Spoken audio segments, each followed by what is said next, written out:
कधी समजलं नाही की मी मुलगी आहे. म्हणजे मी आधी स्वतःला एक माणूस म्हणून ऍक्सेप्ट केलं आणि तेच आपण करायला पाहिजे. तर कसं असतं की मुलांनी हेच काम नाही करायचं, मुलींनी हेच नाही काम करायचं, किंवा आपल्या आई पण आपल्याला असं सांगता यायचं की मुलीने असं करावं तसं करावं. आता माझ्या घरची पण मला ओरडायची की तू जरा मोठ्या आवाजात बोलते, जरा लहान आवाजात बोलत जा वगैरे.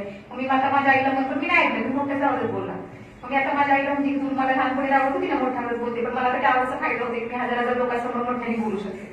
म्हणजे त्याचा फायदा झाला मला. म्हणजे आपल्याला ह्या सगळ्या गोष्टी खोडून काढायच्या की हेच मुलीने करायचं तेच मुलीने करायचं असं नाही. मुलगा मुलगी सेम आहे. त्यामुळे आधी मुलीने स्वतःला माणूस म्हणून ऍक्सेप्ट केलं पाहिजे, तेव्हा मग आपण पुढे चालू शकू. आणि आपण कधीच कोणाला घाबरायचं नाही, लक्षात घ्या.